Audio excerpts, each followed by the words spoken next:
امامے والا ایک پڑھ لے ثواب دونوں کا برابر ہو جاتا ہے. یہ تیرے محبوب کا فرمان ہے، سرکار کی حدیث مبارکہ ہے. ٹوپی کے ساتھ 70 رکعت پڑھ، امامے کے ساتھ فقط، سرکار نے فرمایا ثواب دونوں کا برابر ہے. لیکن یہ نہیں کہ نہیں پہنے گا تو وہ سنت کے خلاف ہو گیا، تارک سنت ہو گیا، یہ ہو گیا وہ، یہ جہالت ہے، کچھ نہیں ہوتا. ہاں اچھی بات ہے بندہ پہنے، اچھی بات ہے بندہ پہنے. سرکار کا سامنا جب ہوگا وہاں فرائض، واجبات، سنن مؤکدات اور حرام، مکروہ تحریمی اور اسات، ان 6 چیزوں کے متعلقہ جواب دینا ہوگا. میرے بھائی فرض اپنانا ہے، اس کے مد مقابل حرام قطعی ہے، اس کو سرکار صلی اللہ علیہ وسلم کی شریعت میں واجب اپنانا ہے، اس کے مد مقابل مکروہ تحریمی، اس کو ترک، سنت مؤکدہ کو اپنانا ہے، اس کے مد مقابل اسات کو چھوڑنا ہے. یہ 6 کام بندہ کر لے، اللہ کی شریعت اس کو متقی پرہیزگار کا فتویٰ دے دیتی ہے. صرف 6 کام، 3 کرنے ہیں 3 چھوڑنے ہیں. اب میں یہ کہوں کہ کتنے ہاتھ اٹھاتے ہیں تو آپ کہیں گے شرمندہ ہی کرتا ہے.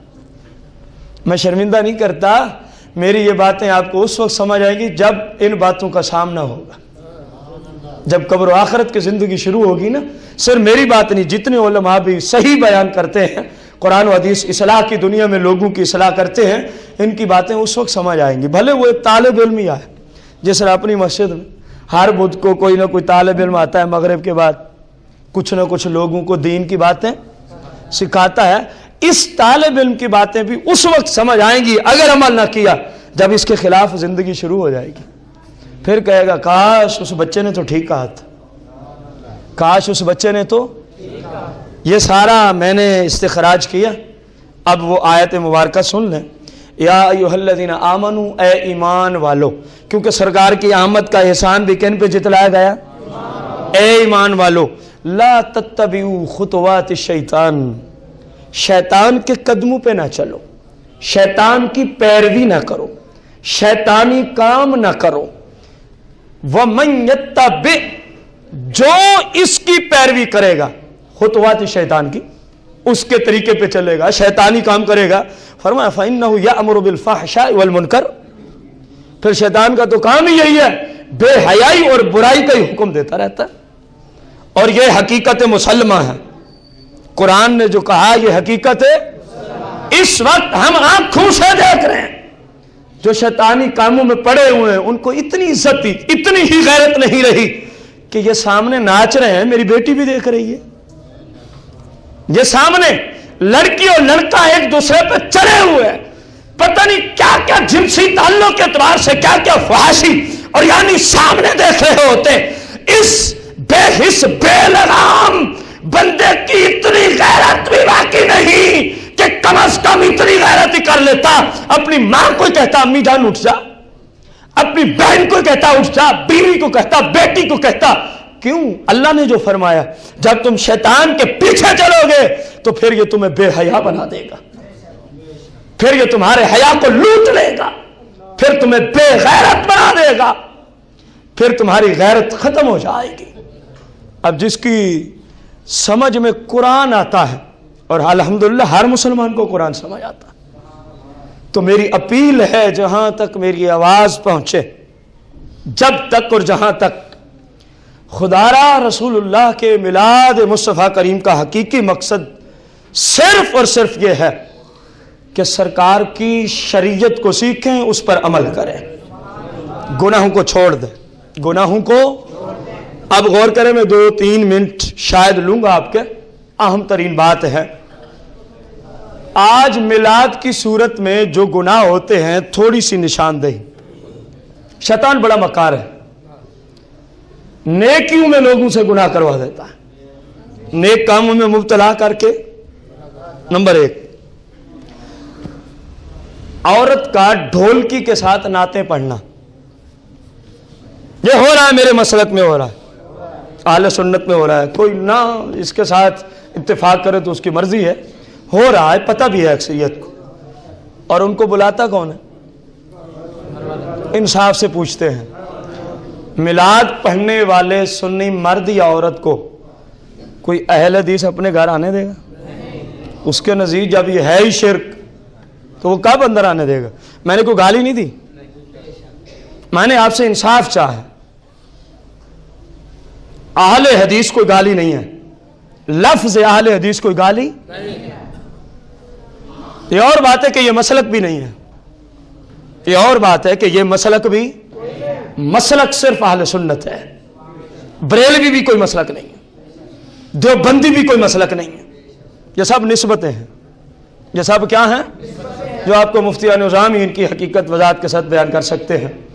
میرے بھائی غور کر، آج سعودیہ کے مدینہ یونیورسٹی کے ڈاکٹر اور آل سعود یونیورسٹی کے ڈاکٹر، ام القرا یونیورسٹی کے ڈاکٹر، یہ مکہ شریف میں ہیں، وہ سارے کتابوں میں لکھیں کہ ہم اہل سنت ہیں، ہم کیا ہیں؟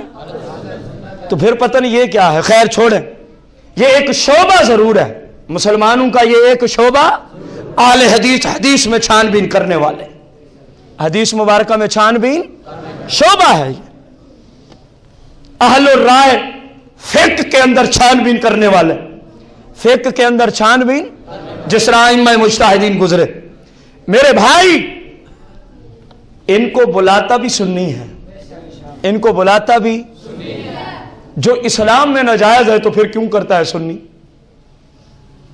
اب اگلی بات سنیں، پھر ساؤنڈ بھی ہوتا ہے بسا اوقات جس پہ وہ عورت پڑھ رہی ہے میلاد، اول تو 100 میں 95% عورتیں، میں اپنے علاقے کی بات کر رہا ہوں، بالکل جاہل ہیں، اور جاہل سے بیان کروانا بھی حرام، جاہل کا بیان سننا بھی حرام ہے، جاہل بیان کرے اس کے بیان میں آنا بھی گناہ ہے، الا یہ کہ کسی مستند سنی عالم کی لکھی ہوئی کتاب سامنے رکھے، اس سے لوگوں کو بیان کر دے۔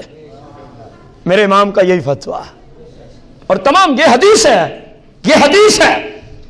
مولا کائنات گزر رہے تھے، ایک شخص لوگوں کو تبلیغ کر رہا تھا، یہ حدیث سند کے اعتبار سے صحیح حدیث مبارکہ ہے۔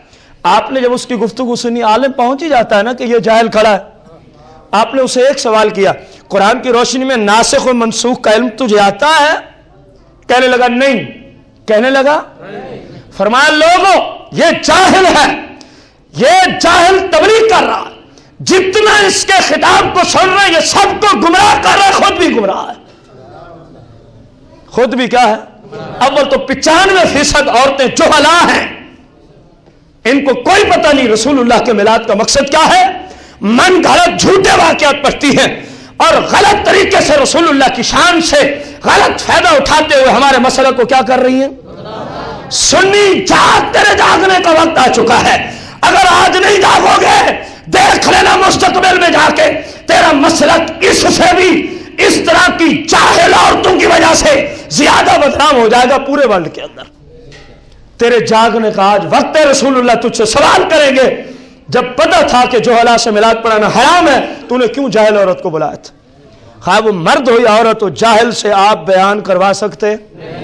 اس کی محفل میں جانا ہی گناہ ہے، جس کی محفل میں جانا گناہ ہے تو جس نے وہ کروائی ہے سبھی کا وبال اس پہ ہے کہ نہیں ہے؟ سپیکر پہ، ساؤنڈ پہ، عورت ڈھولکی کے ساتھ، اسلام اس کی اجازت دیتا؟ اسلام میں اس بات کی گنجائش؟ پھر بعض جگہ ایسا بھی سنا گیا، اور یہ حقیقت عرض کر رہا ہوں، اپنی عادت نہیں کسی کو نامینیٹ کرنا، اپنی عادت ہے اسلام کا صحیح مفہوم پہنچانا، جس میں غلطی ہوگی خود سمجھ لے گا۔ عورتوں کے مجمع میں، عورتوں کے بالغ لڑکے، میری عمر کے بالغ بچے، بالغ مرد ڈھولکی پہ آ کے ناچتے ہیں اور نعت پڑھتے ہیں، میں پوچھتا ہوں یہ اسلام ہے؟ آخر تک آواز کیوں نہیں آتی؟ یہ اسلام ہے؟ یہی سنیوں کا مسلک ہے؟ اگر یہ مسلک سنی کا ہے تو میں پوچھوں گا پھر ہندو کے فنکشن میں اور اس سنی کے فنکشن میں جہاں عورتوں کے اندر مرد جا کے ناچتے ہیں ڈھولکی پر، میں پوچھتا ہوں کیا فرق رہ گیا؟ آخر کروانے والا کوئی ایک تھا، وہ بے حس تھا، فاسق تھا، فاجر تھا، وہاں جو 100 کا مجمع گیا وہ تو محلے سے گیا نا، وہ کچھ جنوں کو بلا کے تو نہیں لایا تھا اپنے گھر میں مجمع کو۔ یہ گھر والے پر فرض ہے اپنی بیوی، اپنی بچیوں، اپنے بچوں کی دیکھ بھال کرے، دیکھے کہاں جا رہے ہیں، کیوں جا رہے ہیں، وجہ کیا ہے جانے کی۔ اسلام اجازت دے تو ٹھیک ہے، ورنہ ان کو روک دے۔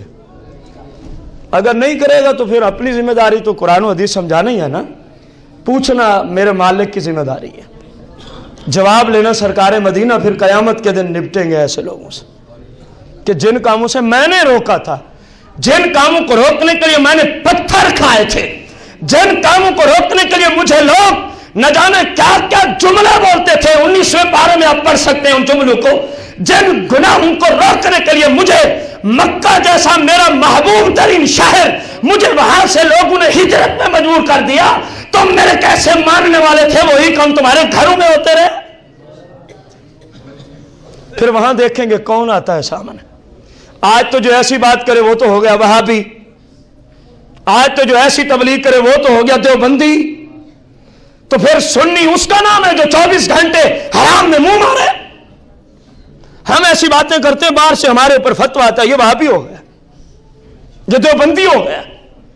میں پوچھتا ہوں تمہارے نزدیک قرآن و سنت کو پیش کرنا، دیوبندیت وہابیت ہے جو کہتے ہیں ان سے مخاطب ہوں، تو پھر سنیت کس چیز کا نام ہے؟ ہندو پہ چلنا، ہندو کی کتاب لے کے آپ کو تبلیغ کی جائے معاذ اللہ۔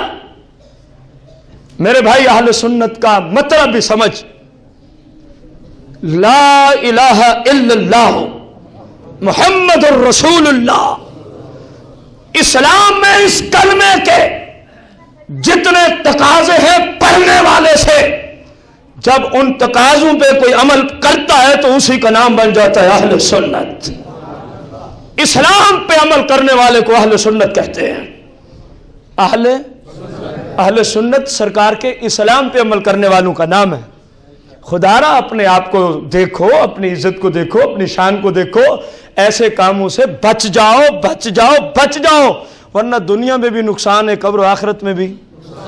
اللہ جل شانہ سے دعا ہے ہمیں اللہ جل شانہ بس قرآن اور حدیث کو سیکھ کر سرکار کے طریقہ مقدس پہ عمل کی توفیق عطا فرمائے۔ آمین بجاہ النبی الکریم علیہ الصلوۃ والتسلیم۔